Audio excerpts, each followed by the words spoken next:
탈무드에 보면 에덴 동산에서 아담과 하와가 살 때 이런 에피소드가 있답니다. 아담이 이제 외출하고 돌아오지 않습니까? 그때마다 하와가 확인하는 게 있다고 합니다. 뭔지 아시죠?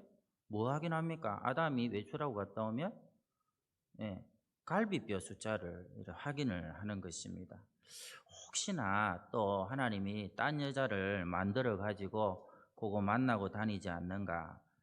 여인의 질투를 그런 식으로 이렇게 우화시킨 내용이겠죠. 남자도 이제 마찬가지인 것 같습니다.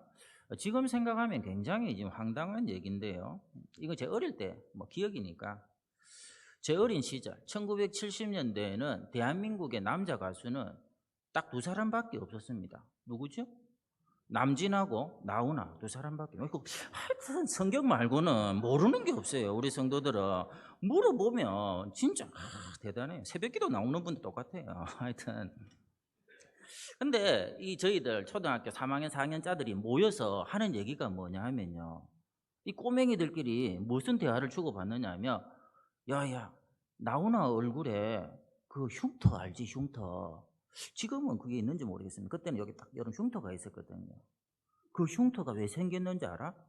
나훈아 인기를 시기한 남진이 으슥한 골목에 숨어 있다가 병으로 탁 찔렀대.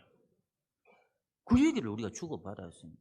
물론 사실은 아니겠죠. 근데 그만큼 경쟁자에 대한 질투에 아이들도 관심이 많더라 하는 것입니다. 연예인들만 그렇겠습니까? 목사도 어쩔 수 없습니다. 몇 년 전인 것 같은데요. 저희 장모님 기일이 11월 달에 있습니다. 네.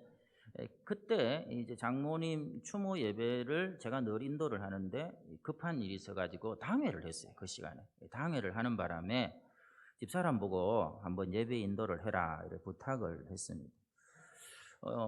난생 처음 이제 설교를 하는 셈이지요. 부담이 좀 됐을 텐데 제가 당회 끝나고 나서도 한참 있다가 밤 11시쯤 되어서 돌아왔습니다. 그래서 제가 저희 집사람한테 물어봤습니다. 아니 설교라는 걸 처음 해봤을 텐데 어째 잘했어요? 물어봤습니다. 그랬더니 자기 입으로는 잘했다 못했다 소리를 안 하고 뭐라고 하느냐니까 장인어른이 예배를 마치고 그렇게 얘기했답니다. 창현이 애미야 네가 목사해도 되겠다 이렇게 얘기했다는 것입니다. 사위 목사 못지않게 아주 잘하더라 하는 얘기를 장인어른이 하셨어요. 제가 그 얘기를 듣고 제 마음이 어땠을 것 같습니까? 야, 예배인도 잘했구나. 좋았을까요? 경상도 말로 약간 보골이 나더라고요. 순간적으로 아니, 목사는 내가 목사지 지가 목사가 이런 생각이 들어요. 기분이 조금 별로였어요. 이걸 뭐라고 합니까? 질투심이다 이렇게. 오늘은 이 질투, 시기의 감정에 관한 성경의 가르침, 사실 이제 낮예배 주제로는 잘 안 다루는 건데 한번 보도록 하겠습니다. 이제 앞서 얘기 드린 대로 이제 남을 시기한다 하는 것은, 질투한다는 것은 이게 남녀노소를 가리지 않습니다. 제가 어릴 때 우리 작기놀이 그런 거 많이 하거든요. 그건 뭐라고 부릅니까? 남항구라고 합니까? 하는 이런 거 있죠. 그런 거 할 때 보면 열심히 이렇게 순례가 되어서 잡으러 다니다가 뜬금없이 부르던 노래가 있습니다. 뜬금없이 부르던. 저는 어릴 때 달리기를 잘 못했어요. 제 초등학교 때는 이게 뚱뚱했습니다. 뚱뚱해가지고 달리기를 좀 잘 못했어요. 순례가 되면 다른 사람을 막 쫓아가는데 도무지 잡지를 못하는 거예요. 잡지를 못할 때 앞에 가는 녀석 들으라고 부르는 노래가 있습니다. 큰 소리로. 앞에 가는 사람은 도둑놈 아시죠? 네. 뒤에 가는 사람은 성경이에요. 그 노래를 꼭 불러요. 앞에 가는 사람 도둑놈, 뒤에 가는 사람. 사실은 맞죠. 쫓아가는 입장에서 보면 앞에 가는 사람이 도둑놈일 확률이 높고 뒤에 가는 사람이 성경이로운데 뭐 이걸 왜 불렀을까? 아시겠죠? 달리기 실력이 안 되니까 그런 식으로 사람을 시샘하고 이 질투를 표하는 것입니다. 어떻습니까? 여러분 생각에 아이들 앞에 가는 사람 너무 유치하죠. 근데 어린아이의 이 유치함이 어른들에게 있습니다. 어른들에게 있는 정도가 아니라 일국의 왕이라는 사람한테서 오늘 나타나고 있죠.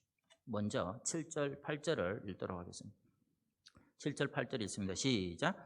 여인들이 뛰놀며 노래하여 이르되 사울이 죽인 자는 천천히요 다윗은 만만이로다 한지라. 사울이 그 말에 불쾌하여 심히 노하여 이르되 다윗에게는 만만을 돌리고 내게는 천천만 돌리니 그가 더 얻을 것이 나라 말고 무엇이냐 하고. 오늘 본문에는 다윗이 골리앗을 이기고 개선 장군이 되어 들어오는 장면입니다. 여인들이 합창을 한 것입니다. 사울은 천천, 다윗은 만만. 이 노래 소리를 듣고 사울 마음에 이제 질투가 불길처럼 타오른 것이지. 오늘 성경 그대로입니다. 불쾌하여 심히 노했다 이렇게 되어 있습니다. 사람들의 삶을 보면요, 선으로 악을 갚는 경우 굉장히 드뭅니다. 악으로 선을 갚는 경우는 굉장히 많습니다. 사울은 어땠습니까? 다윗이 이스라엘을 구한 구국의 영웅이죠. 다윗의 선을 그런데 악으로 갚으려고 합니다. 반면에 그를 죽이려는 사울을 다윗은 한평생 하나님이 기름 부어 세우셨다 인정하고 충성해서 모셨고 선으로 악을 갚는. 나중에 아시죠? 사울의 가족들을 누가 지켜줍니까? 다윗이 지켜주죠. 선으로 악을 갚는 흔치 않은 정말 하나님 보시기에 합당한 하나님 마음에 쏙 드는 삶을 살았습니다. 이 차이가 뭐냐 하면요, 질투라는 감정을 다스리지 못했습니다. 굉장히 중요한 것입니다. 질투라는 이 감정 하나에서 사람의 인생이 이렇게 극단적으로 차이를 만들어내더라 하는 것입니다. 자, 그러면 오늘 이걸 살펴봐야 됩니다. 질투가 어떤 것인지, 어떤 결과를 초래하는지. 첫 번째, 질투는 자기 인생을 망하게 하는 것입니다. 9절 우리 같이 보도록 하겠습니다. 9절을 읽습니다. 시작. 그날 후로 사울이 다윗을 주목하였더라 이렇게 되어 있습니다. 이게 영어 성경을 보면 조금 더 이해를 쉽게 할 수가 있습니다. 그날 후로 사울이 다윗을 질투하는 눈으로 주목하였더라. 영어 성경은 이렇게 되어 있습니다. Saul kept a jealous eye on David 이렇게 되어 있습니다. 그러니까 계속해서 질투의 눈동자로 바라봤다는 것입니다. 그러니까 한번 그 노래 소리를 듣고 막 마음에 불쾌했다 이 정도가 아니라 그날 이후로 계속해서, 아니 평생 동안, 실제로 평생 동안 그랬지요. 사울은 질투하는 그 늪에서 헤어나지 못했다 하는 것입니다. 여러분, 미움이 자리 잡으면요, 자신의 모든 가능성을 막아버립니다. 이게 가장 큰 문제예요. 사울은 어떤 사람입니까? 괜찮은 사람이에요. 사무엘상 9장에 보면 굉장히 준수한 사람이다. 이걸 우리식으로 말하면 미남이다 이런 말이에요. 참 잘생겼습니다. 그런데 가만 보면 이 남자를 보고 잘생겼다 할 때에 약간의 지역적인 차이가 있는 건 아세요? 제가 이제 서울 생활 해봐서 느낀 건데, 서울 사람들은 남자 보고 잘생겼다 할 때 누구를 말하느냐 하면 장동건 같이 생겨요. 이병헌인, 뭐 군대 갔나? 김수현 이런 친구들. 그러니까 꽃미남을 말하는 거예요. 좀 곱상하면서도 부드럽고, 그러면서도 뭡니까? 서구적이고, 그러면 얼짱 몸짱, 잘생겼다 이렇게 얘기합니다.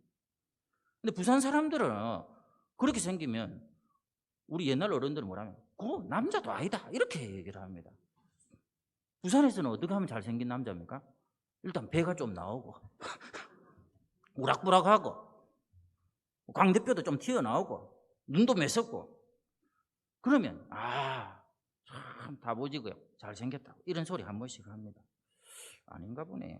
이거 왜 그런 소리 하느냐 하면 경험상입니다. 경험상 저는 앞보다는 이 부자 쪽에 이제 가까웠거든요. 그런데 저는 서울 생활 10년 가까이 했는데 단 한 번도 저보고 서울 사람들이 잘생겼다는 사람이 없었어요. 저보고 맨날 촌스럽다고 이렇게 얘기해요. 컨츄리하다, 컨츄리해. 그런데 부산 딱 내려오니까요, 가끔씩 잘생겼다고 믿거나 말거나. 근데 성경을 보면 이 사울왕은 이런 뭐 경상도, 전라도, 서울 이런 걸 가리지 않고 전국적으로 이스라엘 나라 통틀어 제일 잘생겼다. 거기다가 예의가 발랐습니다. 왕으로 세워주려니까 얼마나 겸손한지 그 이삿짐 사이에 숨어가지고 나는 자격이 없다고 부족하다고 이랬던 사람이 사람 하나를 미워하니까 아주 형편없는 인간으로 전락을 하는 것이죠. 여기 보면 주목하였더라 이렇게 나와 있죠. 이게 무슨 말이냐면 주야로 미워했다는 것입니다. 그러니까 이 미워한 게 자다가도 생각만 나면 벌떡 일어나는 거예요. 그 사람이 생각만 나면 나중에는 어떤 일까지 벌어지느냐 하면 사무엘상 24장에 보면요, 전쟁을 하고 있었습니다. 왕이 전쟁을 나갔다가 누가 저기 어디 다윗이 나타났습니다 하는 소리를 듣자마자 전쟁하는 거 관두고 바로 다윗을 쫓아갔어요. 이런 작자가 왕으로 있었으니까 나라 꼴이 뭐가 되겠어요? 사울이 어떻게 됩니까? 나중에는 무능하고 지혜 없는 왕으로 바뀝니다. 끝에는 병사의 칼에 스스로 엎드려져 죽고 마는 비극적인 인생을 살지.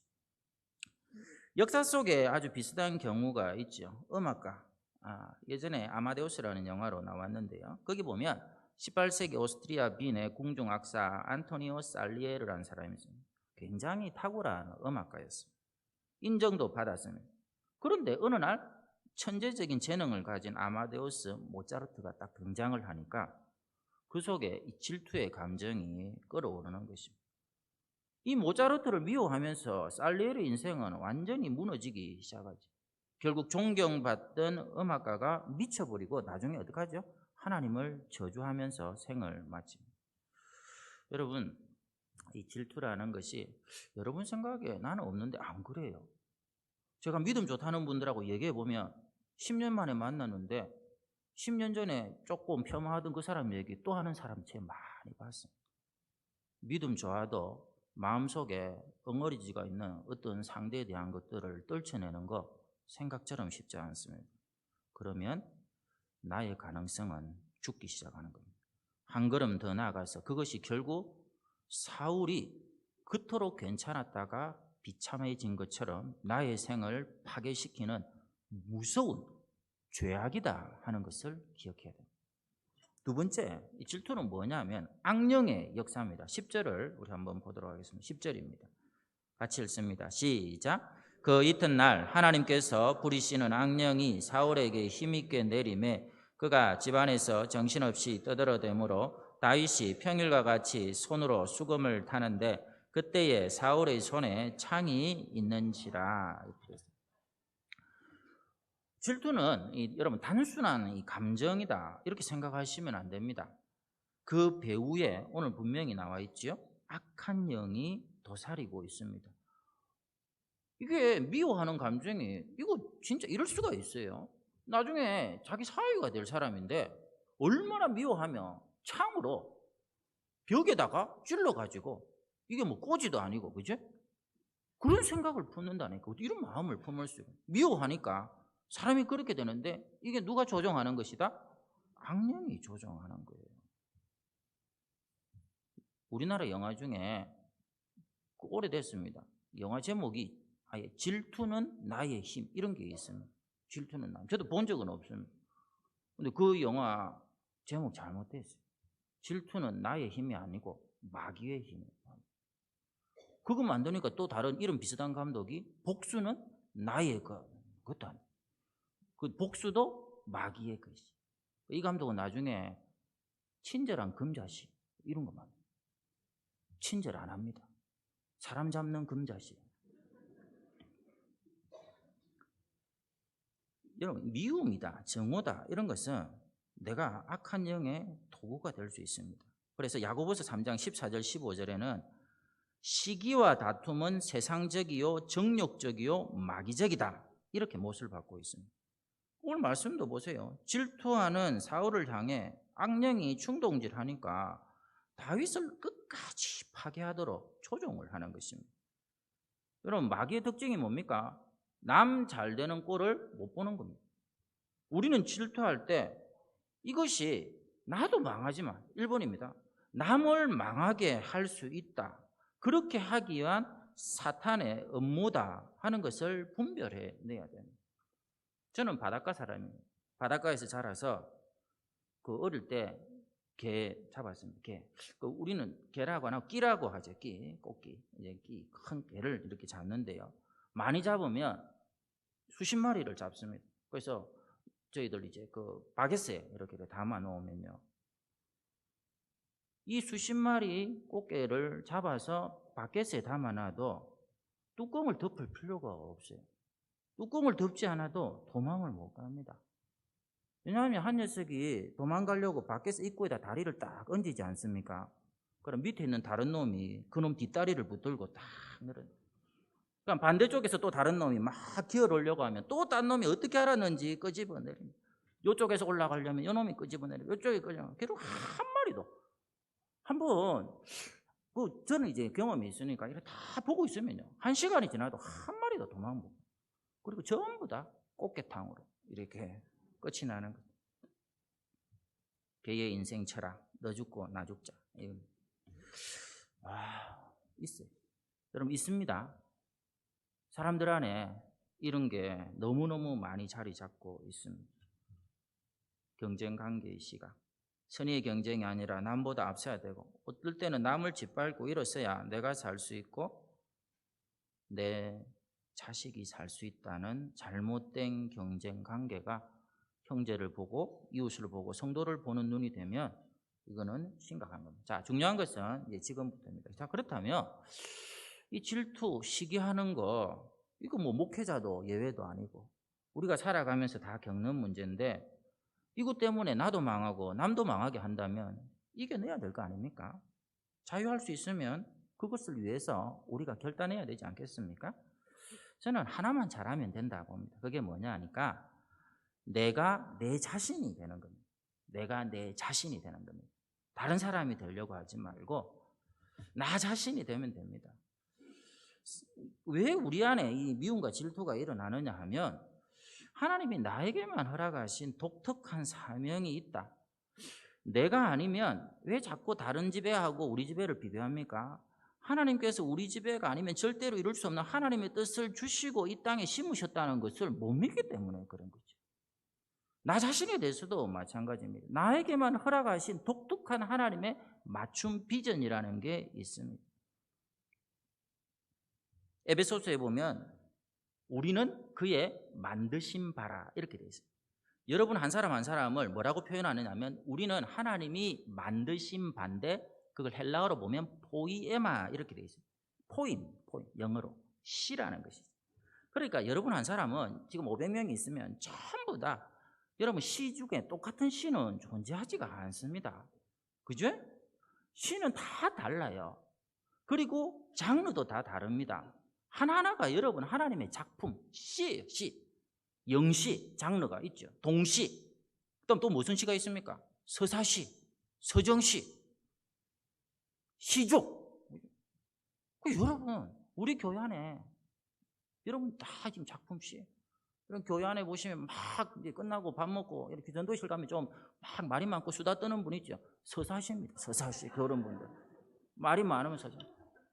기도만 시키면 주님 하면서 맨날 우는 권사님들이 있어요. 서정시, 감정에 뭐 좋아요, 좋아요, 좋아요.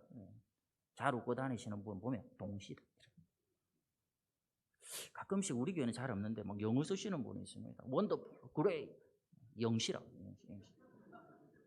장로님들 기도할 때는 하옵소서, 시조입니다, 시조. 멋진 시죠. 그러니까 정말 다양해. 그러면서 하모니를 이제 이루어 가는 것이죠. 여러분 사자가 고래를 보고 야 수영 잘하는데 부러워할 필요가 없는 것처럼 모차르트와 베토벤은 비교할 수 없는 것처럼 어떻게 나에게 주지 않은 것을 저 사람에게 줬단 말인가 비교하는 것이 아니라 주신 사명에 집중하고 내 모습 이대로 감사하며 살아가면 이게 질투를 이길 수 있는 가장 확실한 방법입니다. 자, 그런데 아유 내게 주시는 뜻이 있지 하나님의 사명이 있지 이런 마음 먹는다고 없어지는 게 아니고요. 여러분들이 이기기 위해서 반드시 해야 될 게 있습니다. 그게 뭐냐면 날마다 오늘 이 자리에 와서 예배드리는 이 1시간 말고 날마다 여러분 하나님 앞에 기도하면서 십자가를 묵상을 꼭 하셔야 됩니다. 아침마다 하시는 게 제일 좋아요. 그리고 그 십자가와 함께 하루를 시작하는 겁니다. 왜 그런가 하면 고혈압약 드시는 분 평생 먹는 거 아시죠? 그 약을 먹지 않으면 혈압이 올라가 버려요. 안 먹으면 혈압이 올라가는 것처럼 여러분 매일매일 주님 십자가를 묵상하고 먹지 않으면 여러분 속에 있는 혈기는 언제든지, 미움은 언제든지, 욕심은 언제든지 올라와서 우리를 병들게 하는 것이죠. 그러나 주님 십자가 여러분 바라보면요, 내가 달려있는, 그러니까 주님이 달린 그 십자가가 내 원래 모습인 거예요. 나의 본전인 것입니다. 거기에 비하면 여러분이 처한 형편은 그 어떤 것도 기쁜 거죠. 행복한 거죠. 감사한 것이죠. 그 가운데서 하나님이 나에게 원하시는 바가 깨달아진다면 얼마든지 기쁨으로 그 길을 갈 수 있다 하는 것입니다. 여러분 인생의 길을 갈 때 하나님이 각자에게 원하시는 것만 하면 됩니다. 왜 다른 사람을 보고 자꾸 비교하고 불편한 감정을 키웁니까? 목회자들도 그러면 안 돼요. 왜 목회자들 다른 거는 별로 관심이 없는데 교회의 성장 50명 교회 500명 되었습니다. 100명 교회가 2000명 되었습니다 하는 그 세미나, 부흥 세미나 성장에는 목사들이 10,000명이 모여요. 10,000명이. 우리 주님 십자가 붙들고 목사가 먼저 회개하고 죽읍시다 그런 세미나는 없어요. 그런데 교회가 50명에서 1000명 됐다면 10,000명의 목사들이 거기 몰려드는 겁니다. 그게 뭐예요? 교회가 커지는 거를 부러워하는 거예요. 조금 더 얘기하면 질투하고 있는 것입니다. 행복하지 않다는 거예요. 목사로 작은 교회 목사들이 그러시면 안 되는데, 물론 그 가운데서 하나님 앞에 감격적으로 목회하시는 분도 많이 있습니다만은 드러난 현상만 봤을 때에 그런 안타까움이 있습니다. 저는 확신을 합니다. 평생에 외진 곳에서 30명 데리고 목회하신 목사님하고 3만 명 도심에서 서울에서 목회한 목사님하고 하나님 앞에 가서 누가 칭찬을 받을지는 모르는 거예요. 왜? 우리는 충성을 위해서 부름을 받았지 성공을 위해서 부름받은 자들이 결코 아니기 때문에 그렇습니다. 세례 요한을 예수님께서 뭐라고 하셨는지 보십시오. 세례 요한을 따라온 사람이 얼마나 많았느냐면 수천 수만 명이 그냥 멋진 예배당이 있는 데가 아니라 허벌판 광야로 있는데 사람들이 그쪽으로 다 몰려오는 거예요. 얼마나 흡입력이 대단했던지 얼마나 매력이 있었던지 세례 요한의 설교를 듣겠다고 수천 수만 명이 광야로 몰려들었는데 어느 날 이게 웬일입니까? 예수라는 청년이 딱 나타나는 바람에 자기를 좋다는 그 팬들이 전부 다 떠나가 버렸어요. 전부 다 빠져나가 버렸습니다. 어때요? 세례 요한도 사람인데 그냥 봤을 때는 마음이 안 좋죠. 눈이 뒤집어질 수도 있죠. 어찌 보면 연예인들이라면 자살했을지도 모릅니다. 근데 그가 뭐라고 얘기합니까? 나는 그분의 길을 예비하는 광야에 외치는 소리는 있다가 없어지는 거 아니에요. 그 소리에 불과할 뿐이고 그것이 내가 가는 길이다 이렇게 얘기를 합니다. 그리고 그 다음에 뭐라고 얘기하느냐 하면 그분은 흥하여야 하겠고 더 잘 돼야 되고 나는 쇠하여야 하리라. 내 갈 길만 가겠다 이렇게 하니까 예수님이 뭐라고 칭찬하셨느냐 하면 여인이 낳은 자 중에 세례 요한보다 큰 사람이 없다. 다시 말해서 여러분 내가 나로 살아갈 때에 그 누구라도 가장 위대한 인생 주님 보시기에 가장 멋진 인생을 여러분 살 수 있습니다. 한 사람 한 사람입니다. 하나님께서 독특하게 글작품으로 만들어 놓으셨어요. 이때 하나님께서 바울에게 주셨던 그 음성 내 은혜가 너에게 족하다 이게 깨달아지면 내 속에 일어나는 어떤 잘못된 감정도 이겨내고 질투의 불길이 일어난다면 그것도 식혀버리는 주님의 생명수가 날마다 넘쳐나게 되는 것이죠. 한 가지 얘기를 하고 마치도록 하겠습니다. 포레스트 검프라는 영화를 언젠가 소개해드린 적이 있습니다. 오래된 영화죠. TV에서 다시 하길래 제가 또 봤습니다. 그 영화는 한 5번 본 것 같아요. 마지막 장면이 인상적이었습니다. 그때는 그걸 생각을 못했는데 이번에는 맨 마지막 장면이 마음에 남았습니다. 그게 뭐냐니까 그 3시간이 넘는 영화 인생 스토리를 쭉 얘기하고 난 다음에 자기의 그 생을 담은 책을 덮는데 그 안에서 깃털 하나가 딱 빠져나옵니다. 깃털 하나가 나오더니 그것이 이리저리 흩날리면서 영화가 끝이 난 거예요. 굉장한 의미로 다가왔습니다. 이 포레스트 검프처럼 인생에 악조건이 많은 사람이 어디 있습니까? 신체적으로는 장애예요. 정신적으로는 더 큰 문제를 갖고 있던, 그리고 인간관계에서는 완전히 왕따입니다. 가정환경은 불우했죠. 그런데도 삶의 모든 문제를 만날 때마다 그 영화를 보시면 압니다. 그거를 문제라고 생각지 않고 깃털처럼 가볍게 여기래요. 그 모든 생의 문제들을 깃털처럼 가볍게 여기며 살았던 비결이 있더라 하는 것입니다. 그게 영화 중간에 검프가 입대하는 장면에서 나옵니다. 검프가 군대 입대를 합니다. 그때 이 상사라죠. 상사가 한 사람씩 막 군기 잡으려고 물어보죠. 뭐 때문에 육군에 들어왔어? 뭐 때문에 군대에 들어왔어? 했더니 어떤 친구는 나라의 부름을 받고 나라를 지키기 위해서, 어떤 사람은 남자답게 한번 살아보려고, 나 자신을 위해서 왔습니다. 좀 더 큰 소리를 얘기하는데 검퍼가 뭐라고 얘기합니까? 저는 상사님이 시키는 것을 위해서 왔습니다. 이렇게 얘기해요. 상사가 God, you are genius.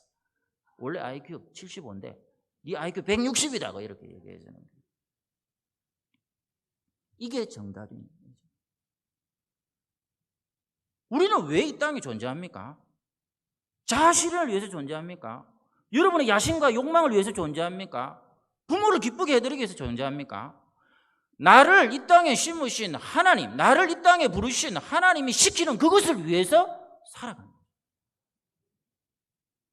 하나님이 시키는 그것만 하면 됩니다.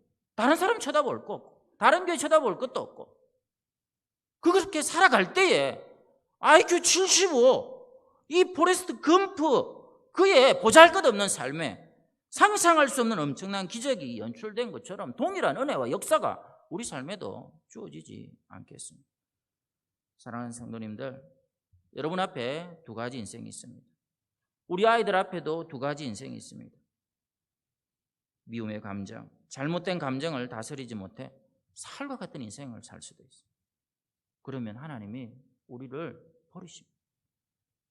그게 아니고 하나님이 시키는 그것을 위해서 살았던 다윗, 다른 사람을 포용하고 격려하는 다윗의 삶, 그래서 하나님의 마음에 합한 자였다는 칭찬이 끊이지 않았던 복된 인생, 저와 여러분의 삶이 오늘 하나님께서 우리에게 주시는 그 말씀, 그 시키는 대로 살아서 다윗과 같은 하나님이 함께 하시는, 그리고 가는 데마다 이기고 또 이기는 복된 삶을 사시기를 축원합니다.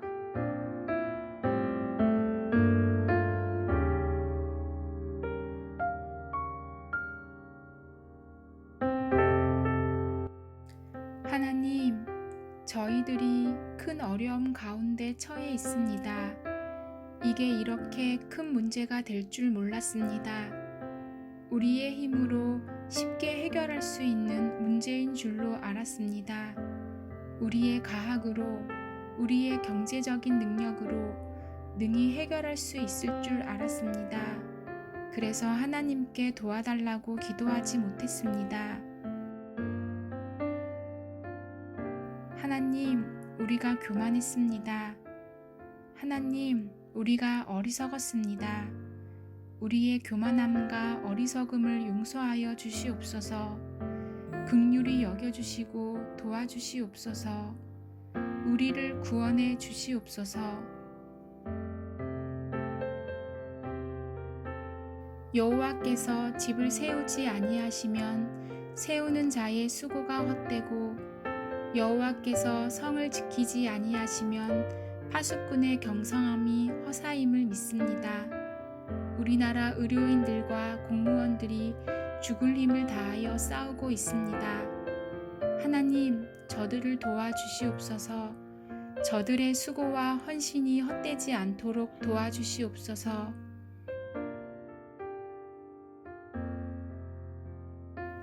확진 판정을 받고 격리 중에 있는 사람들이 있습니다. 저들 중에는 중증 환자들도 있습니다. 치유하여 주시옵소서. 저들의 생명과 건강을 지켜주시옵소서. 경증 환자들도 치료가 잘 되어 중증으로 발전되지 않고 빨리 회복되어 태어날 수 있게 해 주시옵소서. 코로나19 바이러스의 확산을 막아 주시옵소서. 코로나19로 인하여 급격히 경제가 무너지고 있습니다. 가난한 이웃들이 속수무책으로 무너져 가고 있습니다. 저들이 무너지지 않도록 지켜주시고 돕는 손길들이 일어나게 하옵소서. 돕는 손들이 많아짐으로 전화위복의 역사가 일어나게 하옵소서. 서로 돕고 섬기며 사랑하는 일들이 풍성해짐으로 더 세상이 살만한 세상이 되게 해 주시옵소서.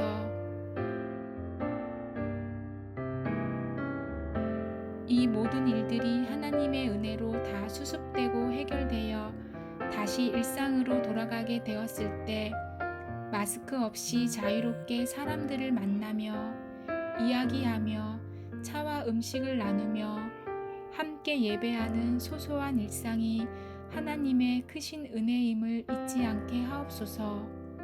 작은 일 하나에도 기뻐하고 감사할 줄 아는 우리가 되게 하옵소서. 예수님의 이름으로 기도하옵나이다. 아멘.